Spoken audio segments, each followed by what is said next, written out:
Ngumiti si Yang Kai bago biglang hinawakan ang kanyang braso at hinayla siya palabas.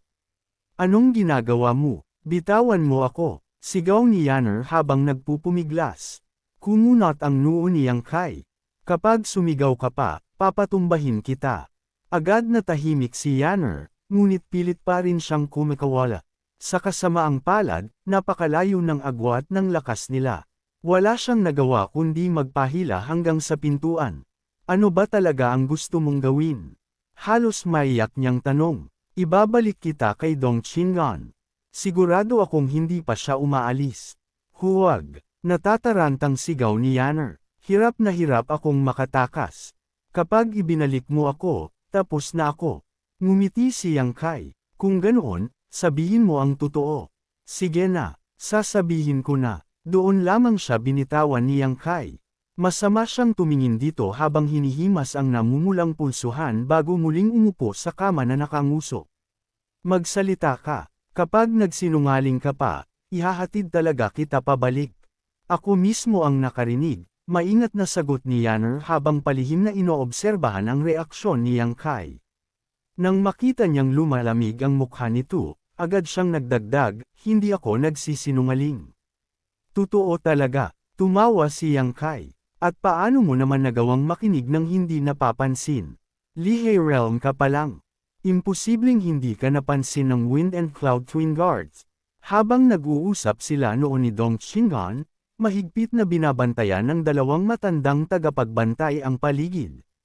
Kung totoong nakikinig si Yanner noon, imposibleng hindi siya nahuli. Naturally, may sarili akong paraan. Proud na iniugoy ni Yanner ang kanyang mga paa habang nakaupo. Nang makita ang duda sa mukha ni Yang Kai, agad siyang ninas. Ako ang batang miss ng Dong family. Siyempre mayroon akong isa o dalawang secret treasure. Secret treasure? Nagulat na tanong ni Yang Kai. Anong klaseng kayamanan ang kayang magtago mula sa divine sense ng Divine Romong Realm Masters?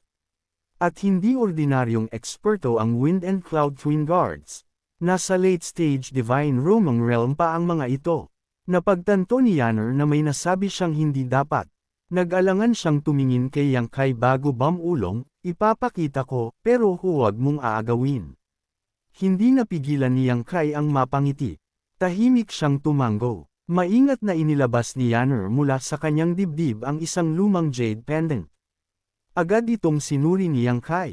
Mukhang sinaunang jade, ngunit may mga kakaibang guhit sa loob na halatang gawa ng isang bihasang master.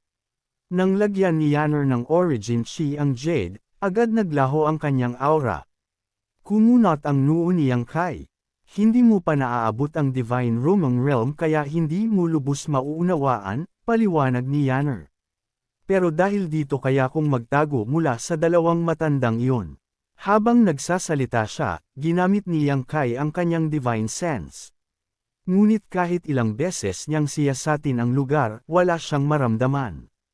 Kung ipipikit niya ang kanyang mga mata, iisipin niyang walang tao sa harapan niya.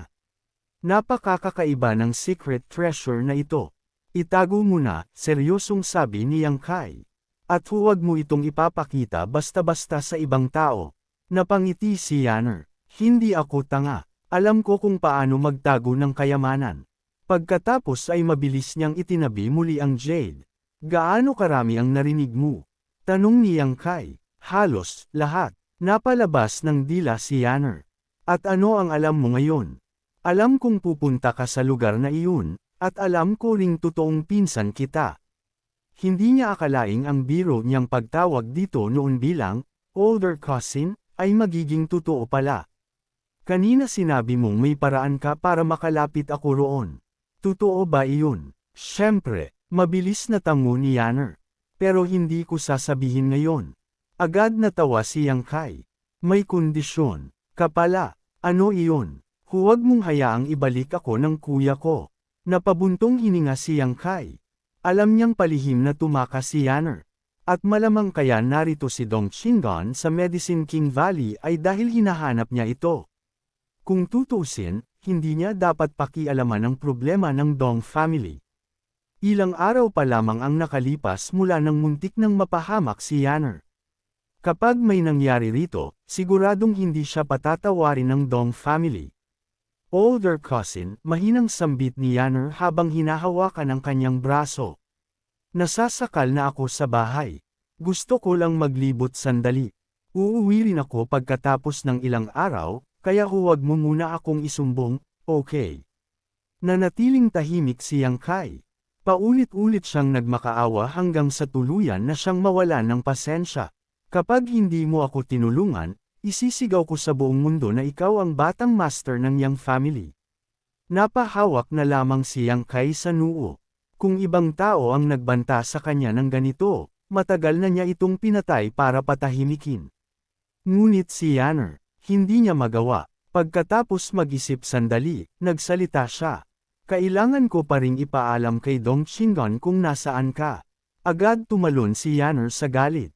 Wala kang puso, mabaho kang pinsan. Ayaw na kitang makita, makinig ka muna. Sinaman siya ng tingin ni Yang Kai. Ipapaalam ko lang na ligtas ka. Pero maaari kitang protektahan, basta huwag kang manggulo. Agad lumiwanag ang mukha ni Yanner. Mabait ka talaga, older cousin. Nangangako akong magiging masunurin. Napailing na lamang si Yang Kai bago sumulat ng liham. Sa Dong Family Pharmacy, nagngingit-ngit sa galit si Dong Qinggan. Nawala ang Yang Miss. Ano bang ginagawa ninyo? Yumuyuko lamang ang mga disipulo ng Dong Family habang nanginginig sa takot. Napakaraming tao sa Medicine King Valley at sadyang pilya si Yanner. Isang saglit lang silang nalingat at agad itong nawala. Bakit nakatayo pa kayo rito? Hanapin ninyo siya. Galit na sigaw ni Dong Qinggan. Nagmadaling umalis ang grupo na parang nakatakas sa kamatayan. Little Ancestor, bumalik ka na sana. Napabuntong hininga ang isa sa Wind and Cloud Twin Guards. Young Master, bawal ang labanan sa Medicine King Valley. Hindi mapapahamak ang Young Miss.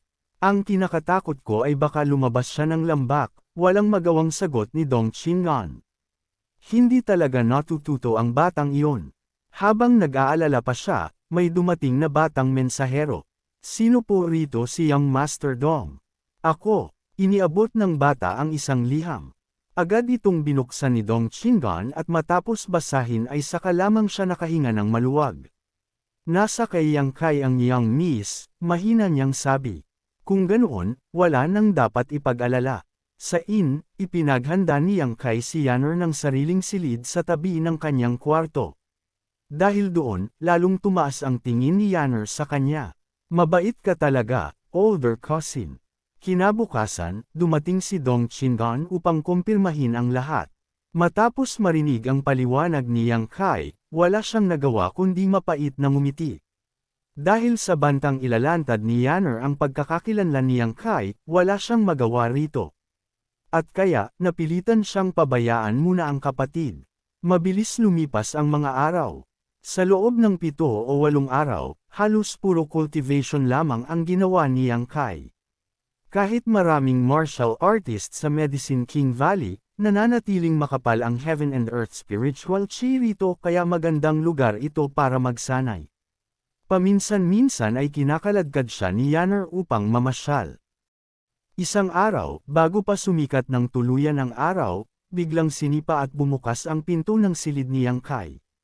Mabilis na pumasok si Yanner, bakas sa mukha nito ang matinding pananabik habang agad tumakbo palapit sa kanya. Su ano? Malamig na putol ni Yang Kai habang masamang nakatingin dito. Napadila si Yanner at mabilis na itinama ang sarili. Itinaas pa nito ang baba na parang isang mapagmataas na batang ginang. Guard Yang, samahan mo ang Young Miss na ito. Dahil may kaugnayang pangkasal ang pamilyang Dong at pamilyang Yang, delikado kung may makarinig sa tunay na pagtawag ni Yanner kay Yang Kai.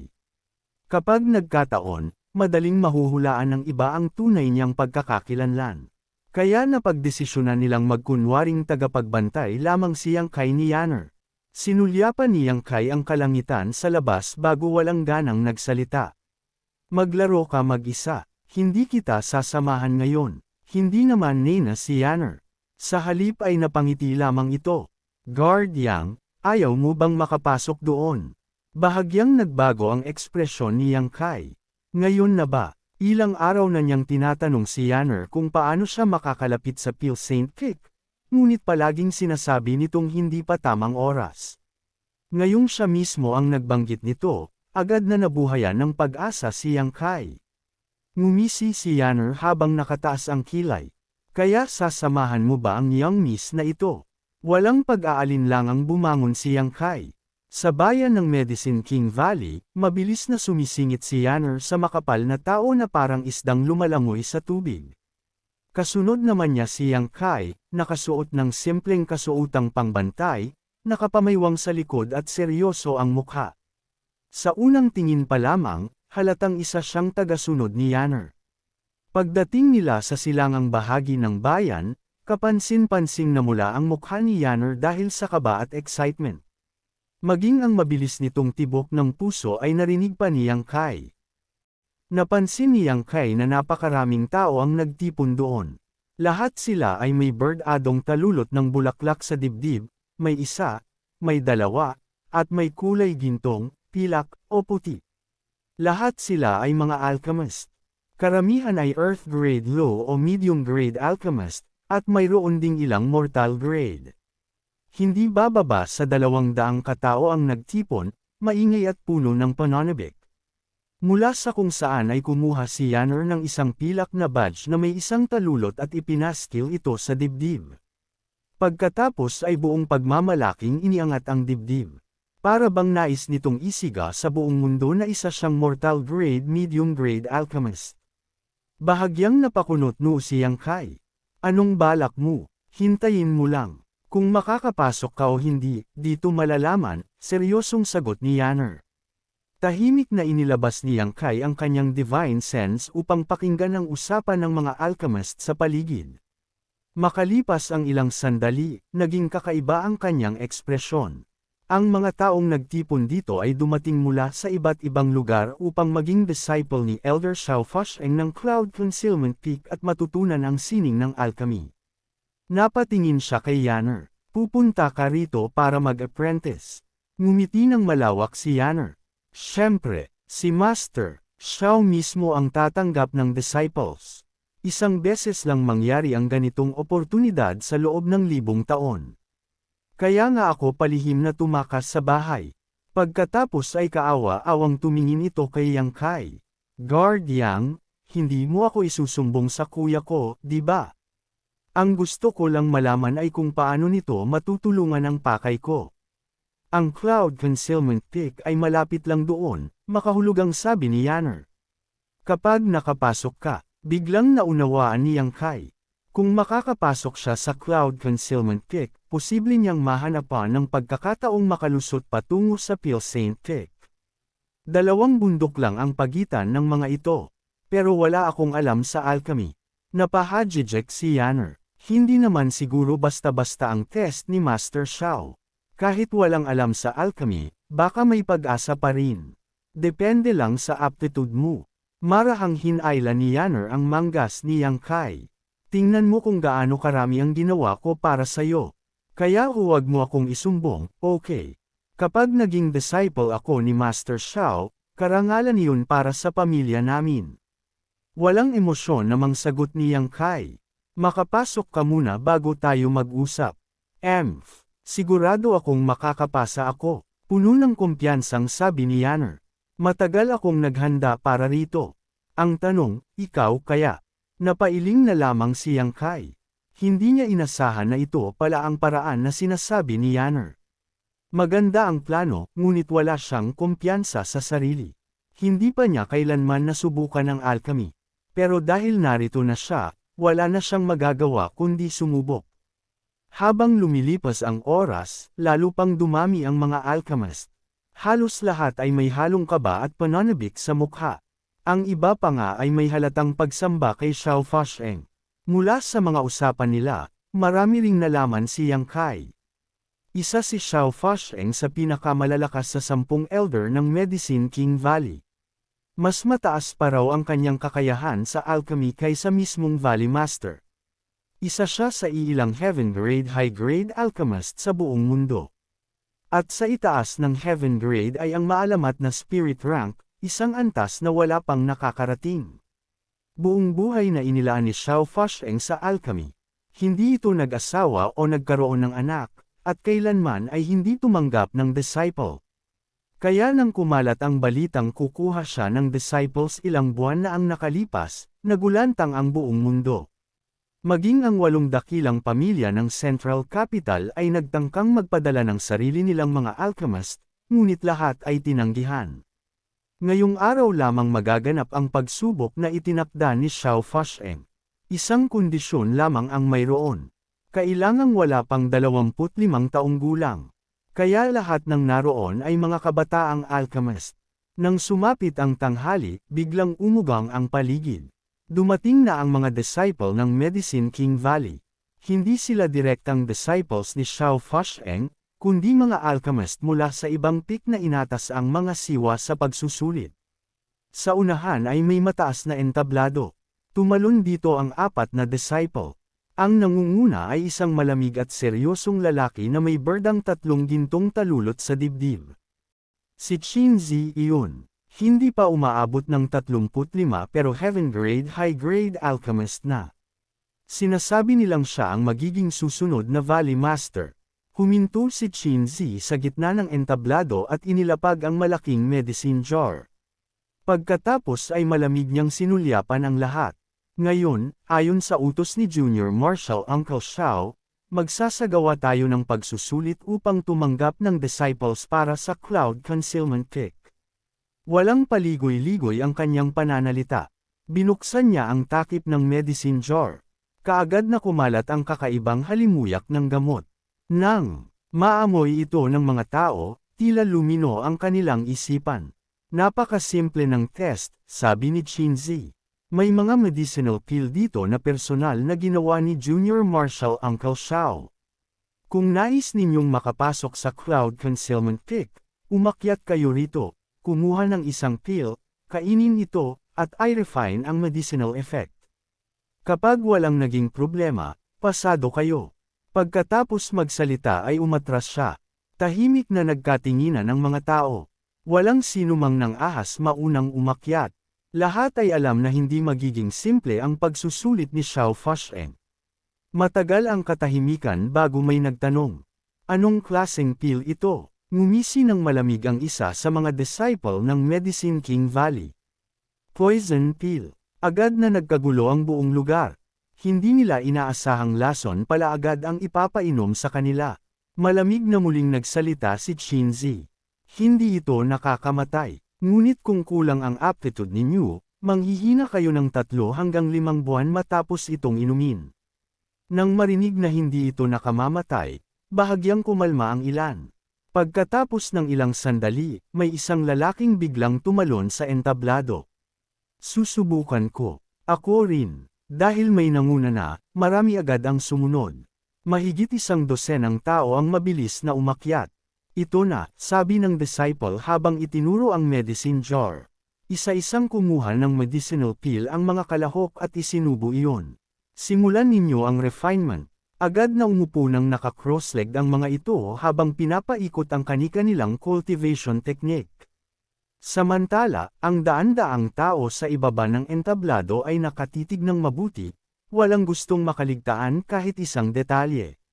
Sa loob lamang ng 10 paghinga, ang isang alchemist na nakainom ng makamandag na medicinal pill ay biglang namutla. Walang anumang babala, nang inig ng malakas ang kanyang katawan habang sunod-sunod na tumutulo ang malamig na pawis sa kanyang noo. Ngunit bago pa makabawi ang lahat mula sa nakakahiyang eksenang iyon, isang mahinang thud ang muling narinig mula sa entablado. Pagtingin nila, nakita nilang ang 2 alchemist na kasunod na uminom ng lason ay bumagsak na patalikod. Nanlaki ang kanilang mga mata habang nananatiling nakaupo, ngunit wala ng malay. Nagkatinginan ang 3 batang disipulo ng Medicine King Valley at malamig na sumanghal bago lumapit sa 2 at walang pag-aalinlangang sinipa pababa ng entablado. Wala man lang emosyon sa kanilang mga mukha, para bang basura lamang ang kanilang sinisipa. Ngunit walang sinumang nang ahas na punahin sila. Kanina pa ipinaalam na makamandag ang mga pill na ginawa ni Master Xiao. Hindi sila patay. Sigaw ng isang tao matapos suriin ang kanilang paghinga. Hindi lang sila magising kahit anong gawin. Masyadong mainit. Mainit. Biglang sigaw ng isa pang alchemist habang tumatalon sa entablado. Ang balat niya ay kasing pula ng dugo at tila naglalabas ng init. Umaangat pa ang singaw mula sa kanyang ulo habang desperado niyang pinupunit ang sariling damit. Sa loob lamang ng ilang sandali, halos hubad na siya ngunit tila hindi niya iyon namamalayan. Namula agad ang mukha ni Yanner at mabilis niyang tinakpan ang kanyang mga mata. Ilang martial artists ang agad tumalon pataas at galit na kinaladkad pababa ang alchemist. Mukhang mga kasama niya iyon mula sa parehong pamilya at ayaw na nilang makita pa siyang magpahiya ng lalo. Sa loob lamang ng 30 paghinga, tuluyang nalipol ang unang batch ng mga alchemist na sumubok sa lasong medicinal pill. Iba-iba ang naging reaksyon ng bawat isa. Ang ilan ay nawalan ng malay, ang ilan ay napahiya, at ang iba naman ay halos mabaliw sa epekto ng lason. Ngunit sa halip na mawala ng loob ang mga alchemist na nais sumali sa cloud concealment kick, lalo pa silang naging sabik. Ayokong tanggapin ito, sigaw niya ng malakas. Paanong kayang sukatin ng isang lasong pil ang aking talento? Ayoko, gusto kong makita si Master Xiao. Master Xiao, bigyan mo ako ng pagkakataon. Ibaba siya, malamig na utos ni Qin Zi. Agad lumapit ang 3 disipulo ng Medicine King Valley at diretsahang itinapon siya pababa ng entablado. Ngunit patuloy pa rin ang kanyang pagsigaw. Master Xiao, kaya kong manahin ang iyong kaalaman. Bigyan mo ako ng pagkakataon. Nababaliw na ang mga taong ito, umiling si Yang Kai habang pinagmamasdan ang eksena. Mahinang nagsalita si Yanner, hindi mo kasi alam kung gaano kataas ang reputasyon ni Master Xiao sa mundo ng alchemy kaya ganyan ang sinasabi mo. Tumingin si Yang Kai sa paligid at napansing tama siya. Wala ni isa ang tumatawa sa lalaking iyon. Sa halip, karamihan ay may simpatsya pa sa kanya. Para sa aming mga alchemist, ang isang great master ay parang banal na nilalang. Kung matatanggap bilang disipulo, anong halaga ng kaunting kahihiyan o paghihirap? Mahinang sabi ni Yanner habang kinakagat ang kanyang mapulang labi. Punong-puno ng kaba at pananabik ang kanyang mukha. Tiyak ka bang gusto mong umakyat at kainin ang lasong pil na iyon? Natatawang tanong ni Yang Kai. Nakita mo naman ang sinapit nila. Maswerte na kung mawalan ka lang ng malay. Pero paano kung bigla kang maghubad sa harap ng lahat? Biglang namutla si Yanner. At kung hindi man iyon, paano kung umutot ka ng malakas sa harap ng napakaraming tao? Tama na, sigaw ni Yanner habang namumutla sa takot. Anuman sa mga nangyaring iyon ay hindi niya kayang tanggapin bilang isang dalagang babae.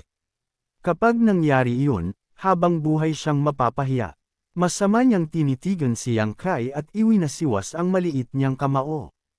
Alam ko na, gusto mo lang akong pabolaikan sa kuya ko. Galit niyang sabi, pero matagal ko nang pinangarap ang araw na ito. Ngayong nandito na ako, paano ako susuko?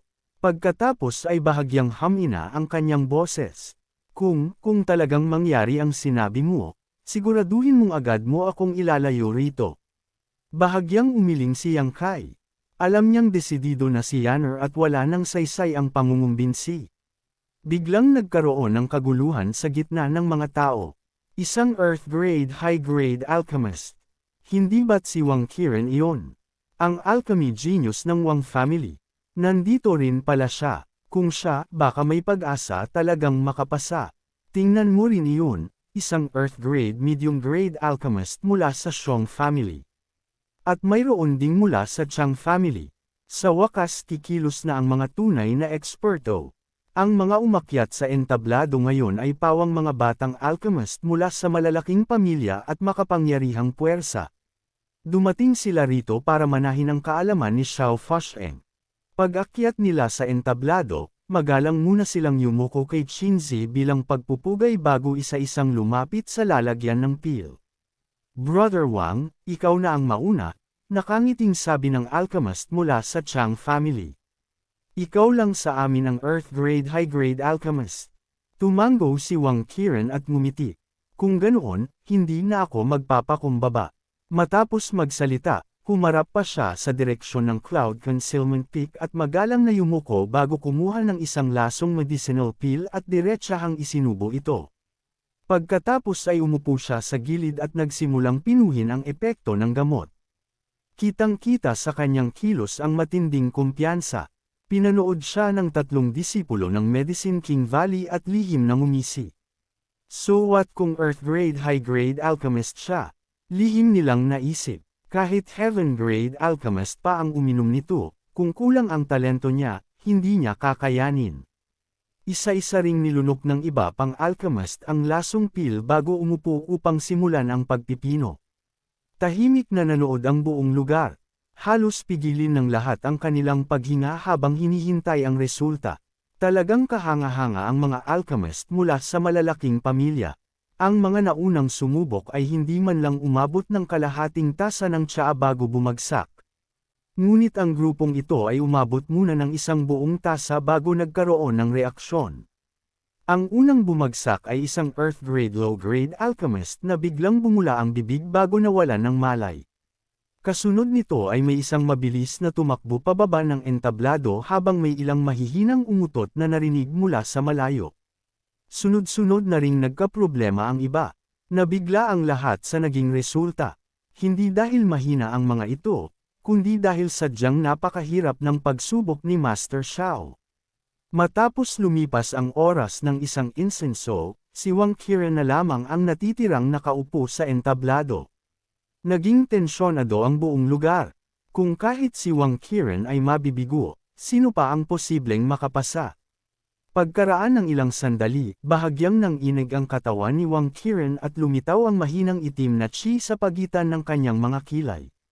Biglang naningkit ang mga mata ni Qin Zi habang mahigpit siyang nakatitig dito. Habang tumatagal, lalong lumino ang itim na chi. Ngunit bigla itong naglaho. Kasunod nito ay isang malakas na wa. Habang nagsuka si Wang Qiren ng maitim na dugo. Napasinghap ang lahat. Ito ang unang beses na may ganitong reaksyon kaya walang nakakaalam kung pumasa ba siya o hindi. Agad na sumugod pataas ang ilang martial artists mula sa Wang family upang tulungan siya. Iwinagayway ni Wang Qiren ang kamay at pilit na tumayo bago tumingin kay Qin Zi ng may pag-asa. Bahagyang bumantong hininga si Qin Zi. Bigo ka. Dumilim ang mukha ni Wang Qiren ngunit hindi pa rin siya sumuko. Senyor, maaari bang itanong kung ano talaga ang kailangan upang makapasa? Dahil nakita niyang may talento ang binata, matiyag ang sumagot si Qin Zi. Sa totoo lang, isang hakbang na lamang sana ang layo mo sa tagumpay, ngunit sa huli, kinyulang ka pa rin. Mapait na ngumiti si Wang Qiren habang nakayukong nagsalita. Naturuan ang junior na ito. Pagkatapos noon, sumama na siya sa mga martial artist at tahimik na bumaba ng entablado. Kahit isang henyong alchemist tulad ni Wang Qiren ay nabigo sa pagsubok ni Master Xiao, bagay na labis na ikinagulat ng lahat. Pagkatapos umalis ni Wang Qiren nang bagsak ang loob, nanatiling tahimik ang buong lugar. Wala nang naglakas loob na umakyat muli sa entablado. Walang sino man ang may kumpiyansang makakapasa sa pagsubok ni Master Xiao, at ayaw rin nilang mapahiya sa harap ng maraming tao. Napatingin si Yang Kai kay Yanner at napansin niyang paulit-ulit nitong ikinukuyom at binubuksan ang mga kamay. Halatang labis itong kinakabahan. Gusto niyang subukan, ngunit kulang siya sa tiwala sa sarili. Kung maging ang isang high-grade Earth rank alchemist ay nabigo, paano pa kaya siya na isang medium-grade mortal rank lamang?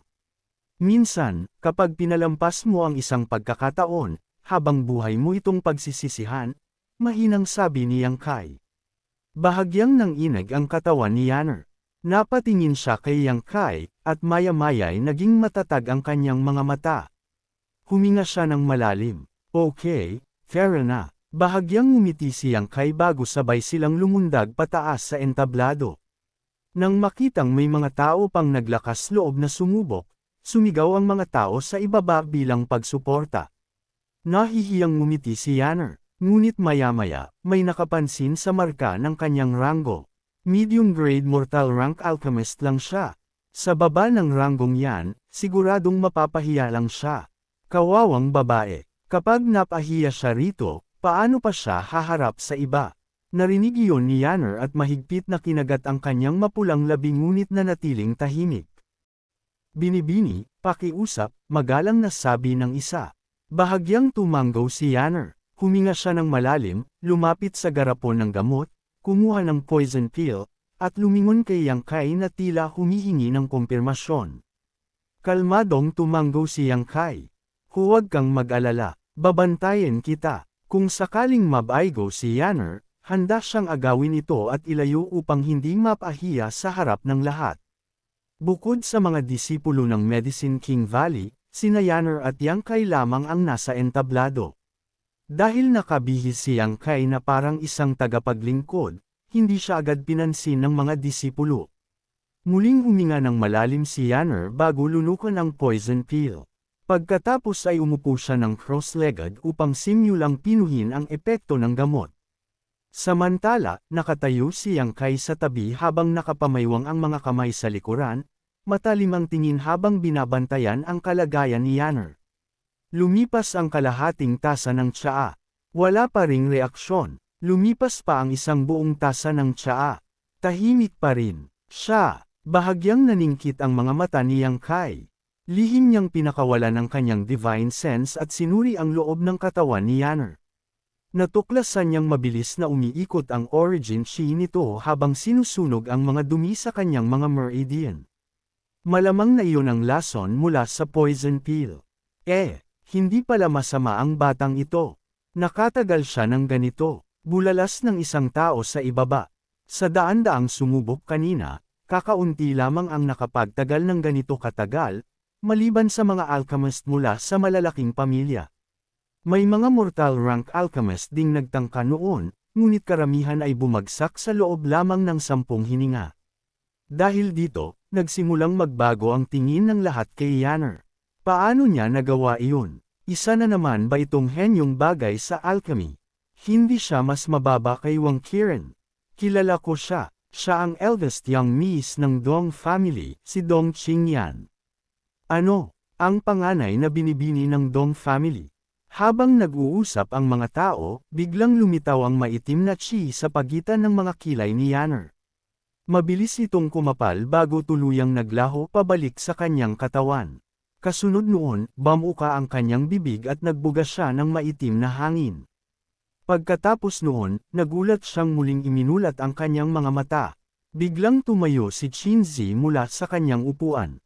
Sa unang pagkakataon, lumitaw ang ngiti sa palaging seryoso nitong mukha.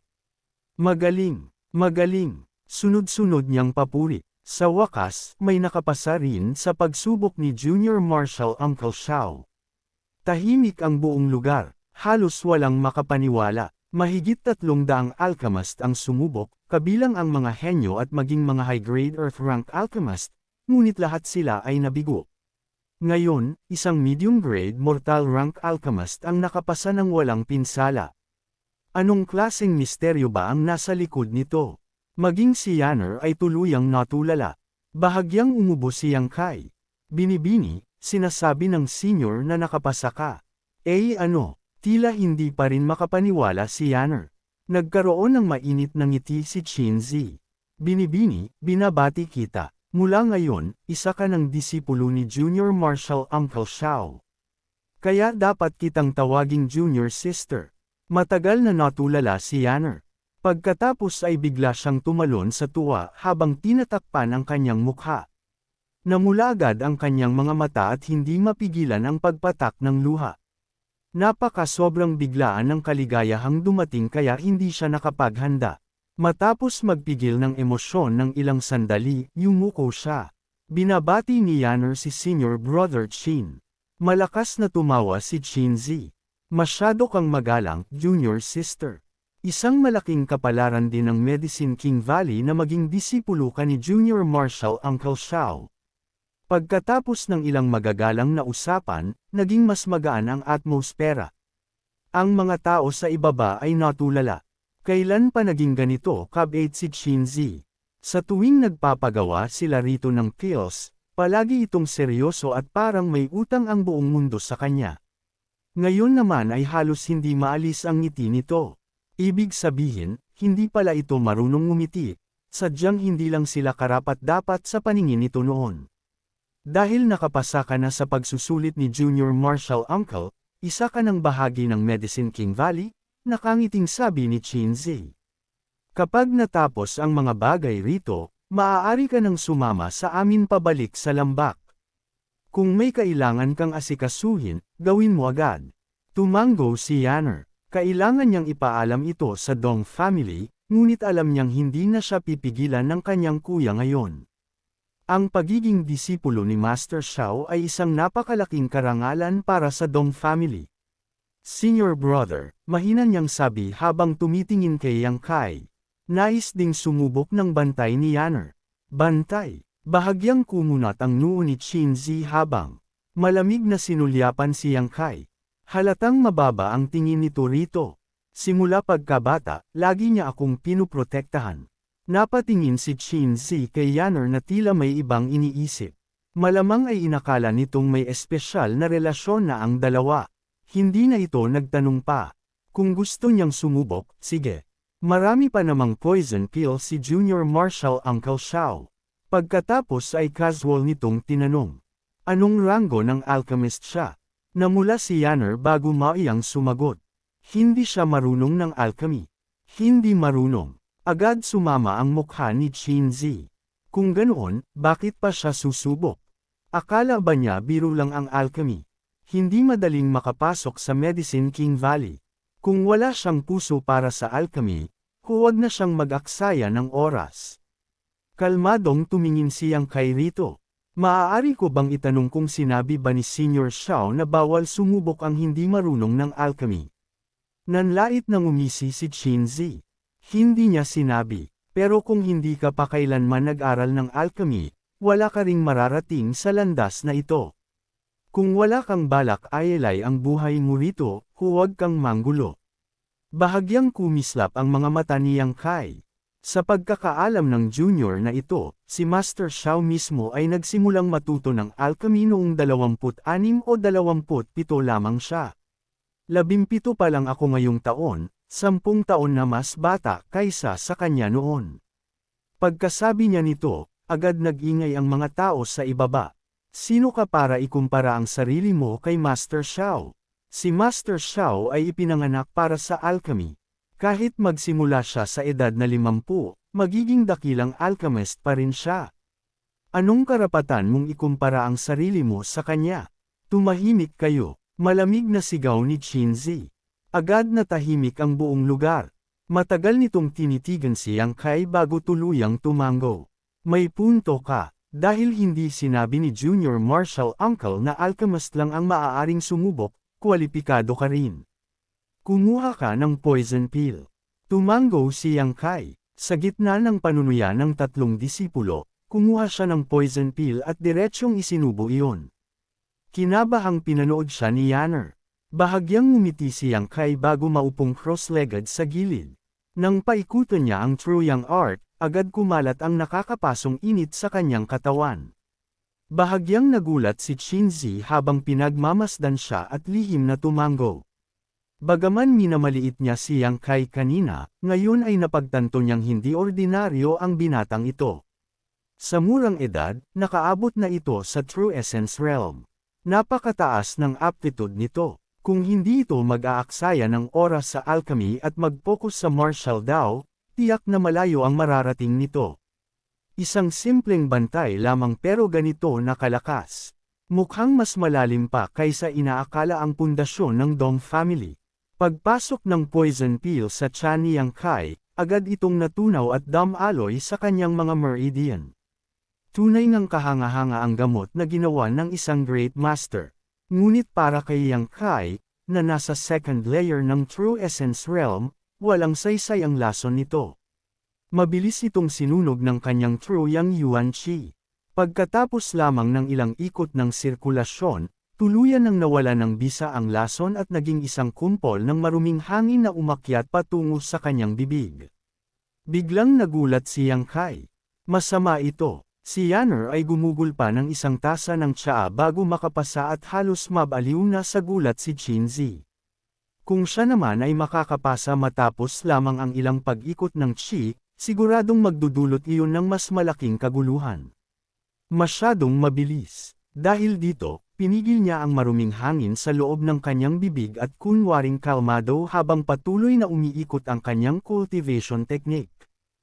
Sa tingin ni Yanner at ng tatlong namahala sa pagsusulit, inaakala nilang sobra nang nahirapan si Yang Kai, ngunit hindi nila alam nagpapanggap na lamang ito. Nanatiling tikom ang bibig ni Yang Kai habang nakaupo sa harap ng nagliliyab na halamang singaw na apoy. Patak-patak ang pawis sa kanyang noo, at ang kanyang mukha ay puno ng hirap na para bang anumang oras ay babagsak na siya sa pagod. Sa gilid, mariing napalunok si Yanner habang magkahawak ang kanyang dalawang kamay sa dibdib. Hindi na yata kaya ni Kuya Yang, mahina niyang bulong, puno ng pag-aalala ang kanyang tinig. Maging ang tatlong namamahala sa pagsusulit ay napakunot noo rin. Ang batang ito ay may kaunting talento, sabi ng isa habang hinihimas ang kanyang balbas, ngunit mukhang naabot na niya ang kanyang limitasyon. Tumango ang isa pa, normal lamang iyon. Kahit ang mga disipulo ng Hidden Cloud Peak ay hindi madaling nakakatagal sa ganitong uri ng pagsusulit. Samantala, si Yang Kai ay halos mapangiwi sa loob-loob niya. Mga loko, kung alam nyo lang. Sa katotohanan, matagal na niyang natapos ang proseso ng pagpipino. Kung gugustuhin niya, kaya niyang tapusin ang buong pagsusulit sa loob lamang ng ilang sandali. Ngunit nang mapansin niyang ang tatlong tagapangasiwa ay unti-unting humahanga sa kanya, agad siyang nagpasya na magpanggap na nahihirapan. Sayang, bulong ng isa. Kaunti na lamang at baka nagtagumpay siya. Imposible. Paano nagkaroon ng ganitong kalidad? Isa lamang siyang bantay. Napatitig si Senior Brother Chin nang makita niyang dahan daw ang ibinuga ni Yang Kai ang maitim na usok mula sa kanyang bibig. Bigo, hindi makapaniwalang tanong niya. Umiling si Yang Kai habang pinapahid ang pawis sa kanyang noo. Matagal ko lang talagang tiniis, mahina niyang sagot, saka nagkunwaring hinihingal. Ngunit habang nagsasalita ito, napansin ni Senior Brother Chin ang kakaibang maitim na enerhiyang gumagalaw sa pagitan ng mga kilay ni Yang Kai. Napakunot noo siya, hindi tama, bulong niya sa sarili. Ayon kay Uncle Xiao, kapag hindi kinaya ng isang tao ang lason ng pil, dapat diretso siyang mawala ng malay. Pero bakit tila kinokontrol pa rin niya ang natitirang lason? Sa tabi niya, agad na lumapit si Yanner. Senior Brother Chin, kumusta siya? Puno ng kaba nitong tanong. Muling sinulyapan ni Chin si Yang Kai bago siya napabuntong hininga. Manam, maayos naman. Bagamat hindi kasing taas ng aptitude mo, Yanner, maituturing pa rin itong pasado. Talaga, lumiwanag agad ang mukha ni Yanner. Ngunit bago pa man tuluyang hamupa ang usapan. Ano, pumasa rin siya. Sunod-sunod na sigaw ang umalangaw mula sa ibang mga kalahok. Agad na tumayo ang ilang disipulo habang galit na nakatingin kay Yang Kai. Senior Brother Chin, siguradong nanday ang batang yan. Tama, isa lang siyang hamak na bantay. Paano siya makakapasa sa pagsusulit ni Grandmaster Xiao? Ni hindi pa nga siya marunong gumawa ng alchemy. Lumamig ang tingin ni Senior Brother Chin. Kung hindi kayo naniniwala, malamig niyang sabi, maaari niyong subukan mismo. Pagkasabi noon ay kumuha siya ng isang poison pill mula sa banga at inihagis ito sa isa sa mga nagrereklamo. Ang poison pill na ito ay personal na ginawa ni Uncle Xiao. Kahit ang isang Immortal Ascension Master ay hindi madaling makakatagal dito. Kung wala kayong aptitude sa alchemy, siguradong babagsak kayo. Nagkatinginan ang mga disipulo, ngunit dahil sa pride nila, isa-isang nilunok ng ilan ang poison pill. Ilang segundo lamang ang lumipas. Thud! Bumagsak agad sa sahig ang isa. Sunod naman ang isa pa. Og! Hindi ko kaya. Bam! Bam! Sa loob lamang ng maikling sandali, nagkalat sa sahig ang mga kalahok na kanina'y pinakamalakas magreklamo. Ang iba ay nangingisay, ang iba na may halos mawalan ng malay. Basura, malamig niyang sabi habang nakahalukip-kap. Pagkatapos ay napatingin siya sa banga ng pills at napansin niyang kalahati na agad ang nabawas. Bahagya siyang napangiwi. Pero, bulong niya, malaki rin ang nasayang na pills. Sa gilid, pilit namang pinipigilan ni Yang Kai ang kanyang tawa habang pinagmamasdan ang mga disipulong nakabulagta sa sahig. Mga hambog, hindi niyo alam kung gaano kahirap kontrolin ang lakas para lang magmukhang mahina. Hanggang dito na lang muna mga idol, hanggang sa muli at magandang araw. Please like, share, and subscribe para inyong mapanood ang susunod na kabanata. Maraming salamat mga idol ko.